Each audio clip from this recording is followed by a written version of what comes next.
बिस्मिल्लाहिर्रहमानुर्रहीम, अस्सलाम वालेकुम। आप देख रहे हैं GNN और मैं हूं इरफान बशीर। मैं हूं हुदा शाह। बुलेटिन में हमारे साथ देंगे इब्राहिम पीरजादा भी। सबसे पहले आपको बताएं कि स्टेट बैंक ने शरह सूद में मजीद 2% कमी कर दी है। 200 बेसिस पॉइंट्स कमी के बाद शरह सूद 13% पर आ चुकी। स्टेट बैंक ने मॉनेटरी पॉलिसी का ऐलान कर दिया है। मुसलसल 5वीं बार शरह सूद में कमी की गई। गुज़िश्ता माह भी शरह सूद में 2.5% कमी हुई थी। स्टेट बैंक के मुताबिक मुल्क की मुआशी सूरत हाल का जायजा लिया गया। महंगाई में कमी के बाइस शरह सूद में कमी की गई है। महंगाई कंट्रोल और ज़र मुबादला ज़खायर बढ़ रहे हैं। रुपया मुस्तहकम, करंट अकाउंट सरप्लस और तरसीलात ज़र में इजाफा हुआ। नवंबर में अफरात ज़र की शरह 6 साल की कम तरीन सतह 4.9% पर आ चुकी है। मरकज़ी बैंक से जारी रिपोर्ट में मजीद कहा गया कि माली साल 2024-25 में औसतन महंगाई 11.5 से 13.5% की हद से काफ़ी कम रहने और 2025 तक जारी खाते का खसारा GDP के 0 से 1% के दरमियान रहने की तवक्को है। आगे बढ़ेंगे। वज़ीर आज़म शहबाज शरीफ का शरह सूद में 2% कमी का खैर मकदम। बयान में कहा, पॉलिसी रेट का 13% पर आना मुल्क की मईशत के लिए खुशाइंद है। पाकिस्तानी मईशत पर सरमायाकारों का एतमाद बढ़ेगा और सरमायाकारी में इजाफा होगा। कम अफरात ज़र की शरह की बदौलत पॉलिसी रेट में कमी आई। उम्मीद करते हैं कि आने वाले महीनों में अफरात ज़र में मजीद कमी होगी। हुकूमत के 8 माह में ही कर्जे में होशरुबा इजाफा हुआ है। मार्च से अक्टूबर तक विफाकी हुकूमत का कर्ज 4,304 अरब रुपए बढ़ चुका। दस्तावेज के मुताबिक अक्टूबर 2024 तक विफाकी हुकूमत का कर्जा 69,114 अरब रुपए हुआ। फरवरी 2024 में विफाकी हुकूमत के कर्जों का हजम 64,810 अरब रुपए था। 8 माह के अंदर मकामी कर्ज में 4,556 अरब रुपए का इजाफा हुआ। गैर मुल्की कर्ज 251 अरब रुपए कम हुआ। हुकूमत की इब्तदाई 8 माह में कर्जों में इजाफे की तफसीलात सामने आ गईं। मार्च से अक्टूबर 2024 तक वफाकी हुकूमत के कर्जे में 4,304 अरब रुपए का इजाफा हुआ। दस्तावेजात के मुताबिक फरवरी 2024 में वफाकी हुकूमत के कर्जों का हुजम 64,810 अरब रुपए था। इब्तदाई 8 माह में मरकजी हुकूमत के गैर मुल्की कर्ज में 251 अरब रुपए की कमी हुई। अक्टूबर 2024 तक वफाकी हुकूमत का मुकामी कर्जा 47,231 अरब रुपए था। इसी मुद्दत तक वफाकी हुकूमत का गैर मुल्की कर्जा 21,884 अरब रुपए था। फरवरी 2024 तक वफाकी हुकूमत का मुकामी कर्जा 42,675 अरब रुपए जबकि गैर मुल्की कर्जा 22,134 अरब रुपए था। शहबाज हुकूमत के पहले 8 माह में कर्जों में ये इजाफा निगरान हुकूमत के बाद हुआ। निगरान दौर के 6 माह के दौरान वफाकी हुकूमत का कर्जा 840 अरब रुपए बढ़ा था। और वज़ीर आज़म शहबाज शरीफ की ज़ेर सदारत वफाकी काबीना का इजलास कल सुबह 11 बजे तलब कर लिया गया है।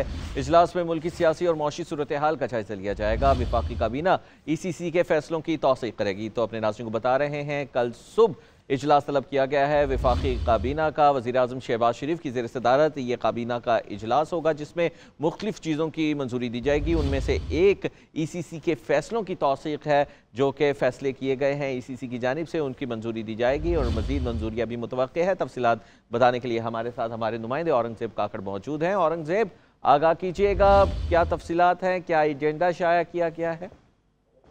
जी, वज़ीर आज़म शहबाज शरीफ ने वफाकी काबीना का इजलास कल सुबह 11 बजे तलब कर लिया है। वफाकी काबीना के इजलास में मुल्की मजमूई सियासी व अमन के सूरत का जायजा लिया जाएगा। काबीना ECC के फैसलों की जो है वो उसकी तौसीक़ करेगी। इसके साथ साथ वज़ीर दाखिला जो है उनकी जानिब से वफाकी काबीना के शुरा को अमन जो सूरत से आगाह करेंगे, जबकि मुल्की माशी सूरत के हवाले से जो है वो तफसीली जो है वो उस पर मशावरत की जाएंगी। जबकि वफाकी काबीना मुख्तलिफ जो एजेंडे हैं उसकी ECC के फैसलों की भी तौसीक़ की जाएगी। बहुत शुक्रिया औरंगज़ेब, आप हमें तफसीलात से आगाह करें।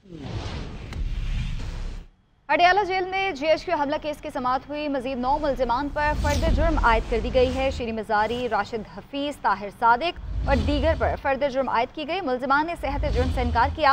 शाह महमूद कुरैशी, अजमल साबिर और सिकंदर ज़ेब पर फर्द जुर्म आयद नहीं हुई। मुल्जिमान का फर्द जुर्म की शीट पर दस्तखत करने से इनकार।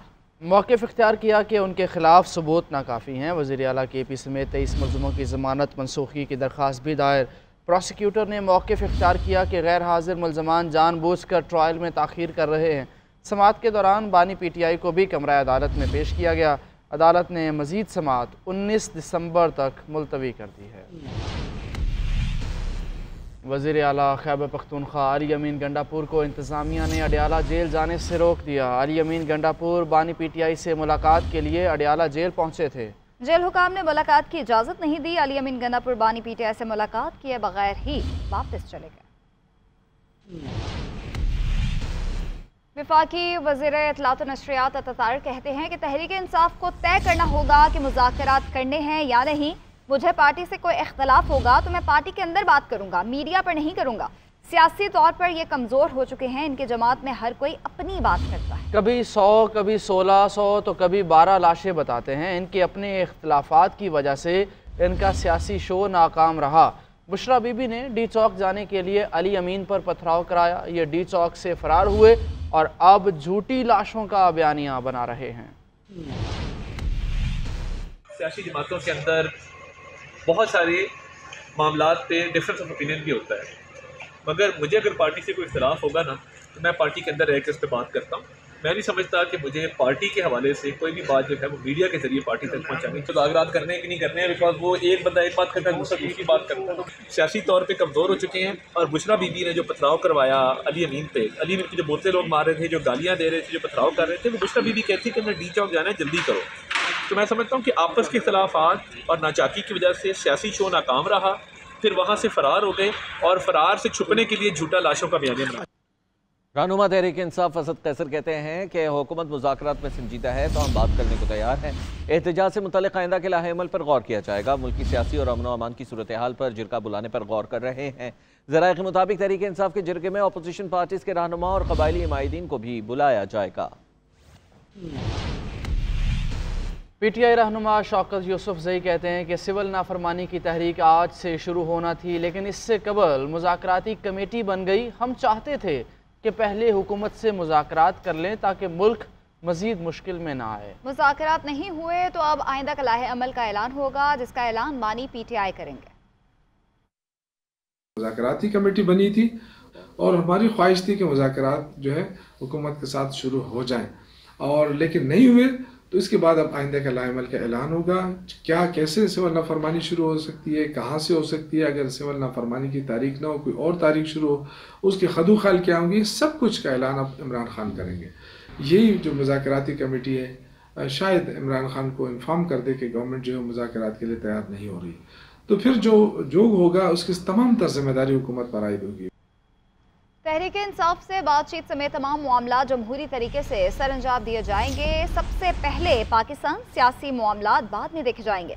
सेनेटर फैसल वावडा का तमाम सियासी जमातों को बातचीत का मशवरा। बोले आने वाले दिनों में वज़ीर आज़म और बिलावल भुट्टो मुलाकात करेंगे। मौलाना फजलुर रहमान के मसले का हल निकाला जाएगा। MQM और BAP की नुमाइंदगी से भी मसाइल का हल निकलेगा। उम्मीद करता हूँ मेरी कोशिशें रायगा नहीं जाएंगी। सियासी जमातें जिम्मेदारी का मुजाहरा करेंगी। ब्रेक के बाद आपको बताएं, बिशारुल असद का शाम से फरार होने के बाद पहला बयान सामने आ गया है। बिशारुल असद ने मुबैना बयान में शाम से मनसूबाबंद रवानगी की तरदीद कर दी है। कहा कि अपोजिशन फोर्सेस के दमिश्क पर कब्जे से कबल दमिश्क में ही था। कब्जे के बाद रूसी इत्तेहादियों के साथ लताकिया से होते हुए मॉस्को रवाना हुआ। अपने बयान में बिशारुल असद ने मजीद कहा कि शाम दहशतगर्दी के हाथों में है। मैंने कभी जाती फायदे के लिए ओहदा नहीं लिया। अवाम की मर्जी से रियासत की हिफाजत और दिफा पर अटल यकीन रखा। उम्मीद है शाम एक बार फिर आज़ाद और खुद मुख्तार होगा।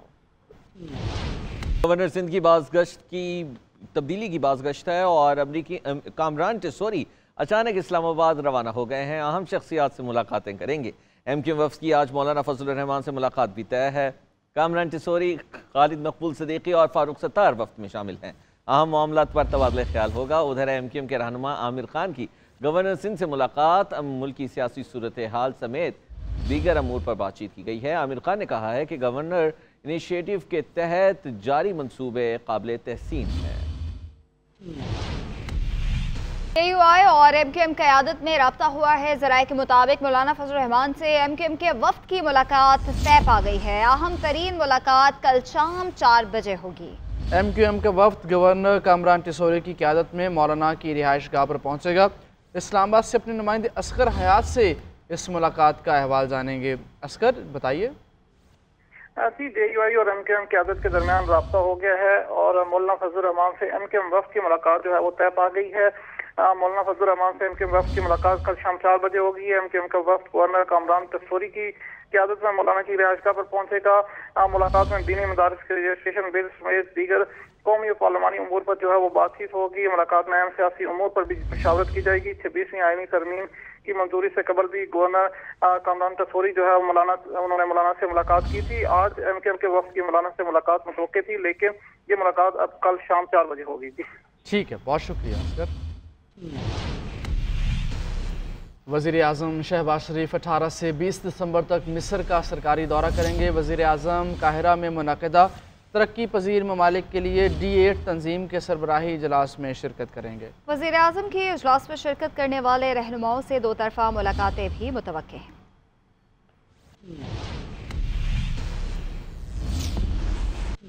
अर्ज खुद नोटिस अब नहीं ले सकते। 26वीं आईनी तरमीम भी माहौलियाती फाइनेंसिंग जैसा बड़ा मामला है। सुप्रीम कोर्ट के सीनियर तरीन जज जस्टिस मंसूर अली शाह का लाहौर में खिताब, कहा क्लाइमेट जस्टिस पर तहरीक चलाना होगी, अर्बन और एग्रीकल्चरल प्लानिंग पर बात करना होगी। पाकिस्तान में क्लाइमेट फाइनेंसिंग उम्मीद की किरण है, ये लोगों को सिक्योरिटी देगी। हमारे यहाँ एडमिनिस्ट्रेशन मसाइल हैं। गुज़िश्ता 7 साल में मौसमियाती तब्दीली के हवाले से कोई काम नहीं हुआ। लगता है अभी हुकूमत के पास इतने पैसे नहीं हैं। 2017 में कानून बना, लेकिन अभी तक अथॉरिटी कायम नहीं हो सकी। डी चौक में एहतजाज पर गिरफ्तार 188 मुल्जिमान अदालत पेश। अदालत ने 61 मुल्जिमान को मुकदमात से डिस्चार्ज कर दिया। 31 मुल्जिमान का जुडिशल और 96 मुल्जिमान का जिस्मानी रिमांड दे दिया गया है। वकील ने कहा कि हफ्ते को भी अदालत ने मुल्जिमों को डिस्चार्ज किया था, लेकिन पुलिस ने दोबारा गिरफ्तार कर लिया। जज ने अहकाम दिए कि कमरा अदालत में हथकड़ी खोली जाए और दोबारा गिरफ्तार ना किया जाए। वज़ीर तवानाई सिंध नासिर हुसैन शाह का तकरीब से खिताब, कहा बानी PTI की मकबूलियत अपनी जगह, लेकिन तहरीक इंसाफ को इंतहा पसंदी और शरअंगेज़ी का रवैया बदलना होगा। वज़ीर आला खैबर पख्तूनख्वा अपने सूबे पर तवज्जो दे। इस्लामाबाद पर चढ़ाई से मसाइल हल नहीं होंगे। सिविल नाफरमानी की तहरीक भी नाकाम होगी। यही जो तर्ज़ सियासत है, यही जो शिद्दत पसंदी, बदतमीजी, इंतहा पसंदी का, इसी से इशू क्रिएट होते हैं। अगर CM KP बजाय इस तरह की बातें करने के अपने सूबे पे तवज्जो दें, जो वहाँ पे इतनी लॉ एंड ऑर्डर की सिचुएशन ख़राब है, इतनी बड़ी तादाद में जाने गई हैं और बहुत सारे इश्यूज हैं, उधर की बजाय वो सिर्फ ये बयानबाजी करते हैं, इस्लामाबाद पे चढ़ाई करते हैं, तो उससे मसले हल नहीं होंगे। जिस तरह इनकी फाइनल कॉल फेल हो गई थी, फ्लॉप हो गई थी, इसी तरह ये जो सिविल नाफरमानी की जो तहरीक है, ये भी अभी से दम तोड़ चुकी है। वज़ीर दाखिला मोहसिन नकवी का दौरा सऊदी अरब। रियाद में anti narcotics headquarters Hamad Saudi director general anti narcotics से मुलाकात की। इंसदाद मनशियात के हवाले से बाहमी ताउन बढ़ाने पर तबादला ख्याल किया। सऊदी डायरेक्टर की जानिब से पाकिस्तान को मनशियात का सुराख लगाने के लिए जदीद तरीन आलात के हवाले से ताउन की पेशकश भी की गई। मोहसिन नकवी ने कहा कि मनशियात से कोई मुल्क तनहा नहीं निमट सकता, यह अक़वाम आलम का मुश्तरका चैलेंज बन चुका है। नई नस्ल को नशे से महफूज माहौल देने के लिए बैनुल अक़वामी सतह पर जामे इक़दामात की जरूरत है। कराची शहर को पानी की सप्लाई मुअत्तल हो गई। पानी की अदम दस्तयाबी धाबेजी और घारू पंपिंग स्टेशन पर बिजली के बड़े ब्रेक डाउन के बायस हुई है। इस हवाले से बात करेंगे राशिद सदीक से। राशिद बताएगा। शुक्रिया। के इलेक्ट्रिक की जानिब से धाबेजी के पंपिंग स्टेशन को जो बिजली सप्लाई की जाती है, उसमें तातुल पैदा हुआ, जिसके बाद दोनों पंपिंग स्टेशन जो है, जो कि कराची को पानी सप्लाई करते हैं, वो बंद हो गए हैं। के इलेक्ट्रिक तर्जुमान का ये कहना है कि इस हवाले से देखा जा रहा है कि किसकी गलती है, जबकि वाटर बोर्ड तर्जुमान का ये कहना है कि बिजली के वजह से जो कराची में पानी का बहरान पैदा हो गया, क्योंकि 3 घंटे से बिजली बंद है, उसके बाद 3 घंटे से जो है वो कराची को पानी की सप्लाई बंद की गई है। जी ठीक है, बहुत शुक्रिया आपका। आपको बताएं कि अरकान पंजाब असम्बली की तनख्वाहों में इजाफे का बिल ऐवान में पेश कर दिया गया है। अरकान पंजाब असम्बली की तनख्वाहों में इजाफे का बिल ऐवान में पेश कर दिया गया है और बिल की क्लॉज वाइज मंजूरी भी जारी है। जी हाँ, बिल की क्लॉज वाइज मंजूरी जारी है। अरकान पंजाब असम्बली की तनख्वाहों में इजाफे का बिल ऐवान में पेश किया गया है। फसीउल्लाह इसकी डिटेल्स बताएंगे। जी फसी। आज बिल्कुल मियां मुश्तबा शुजाउर रहमान वजीर खजाना ने जो है वो पंजाब असम्बली के इजलास में ये बिल पेश कर दिया है, जिसमें जो अरकान असम्बली है और मशीर है, उसके अलावा जो दीगर जो पार्लिमानी हैं उनकी तनख्वाहों में इजाफा जो है वो किया जाएगा। इस हवाले से पहले इस बिल की मंजूरी को एजेंडे में शामिल किया गया था और अब बाकायदा तौर पर इसकी क्लॉज वाइज जो है वो मंजूरी का अमल जारी है। बारी बारी जो है वो क्लॉज वाइज जो है वो उस पे आइज और नोज जो है वो लिए जा रहे हैं। इसी हवाले से जो है मियां मुश्तबा शुजाउर रहमान इसकी क्लॉज वाइज जो बिल है वो पेश कर रहे हैं और बाकायदा तौर पर आज जो है वो बिल की मंजूरी जो है वो इम्कान है कि हतमी तौर पर हो जाएगी। बहुत शुक्रिया फसील।